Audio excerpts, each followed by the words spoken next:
pinapatawa ang kaluluwa ng mga yumao sa grasya ng Panginoong Diyos. Amen. Sa ngalan ng Ama, at ng Anak, at ng Espiritu Santo. Amen. Rosario. Sa ngalan ng Ama, at ng Anak, at ng Espiritu Santo. Amen.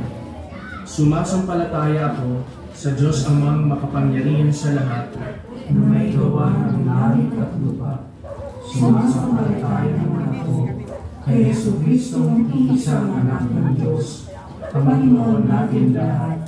Nagkatawang tao siya, nalang ng Espiritu Santo, ipinanganak ni Santa Maria Virgen, pinagpakasakit ni Poncio Pilato, ipinako sa krus, namatay, inilibing, nanao sa kinaroroonan ng mga yumao, nang may 3 araw, nabuhay na magmuli, umakyat sa langit, nalublog sa kanan ng Diyos Amang makapangyarihan sa lahat.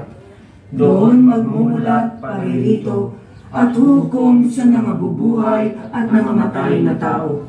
Sumasampalataya ako sa Diyos Espiritu Santo, sa banal na simbahang Katolika, sa kasamahan ng mga banal, sa kapatawaran ng mga kasalanan, sa pagkabuhay na magmuli ng mga nangamatay na tao, at sa buhay na walang hanggan.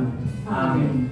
Ama namin, sumasalangit ka, sambahin ang ngalan mo, kapasa amin ang kaharian mo, sundin ang loob mo, dito sa lupa, para lang sa langit.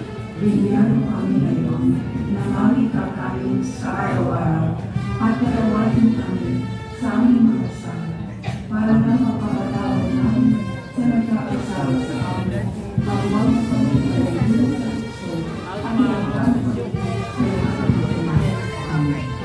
Ama, Ginong Diyos, ang iyong mga grasya, ang Panginoon Diyos ay sumasalit, ang pala sa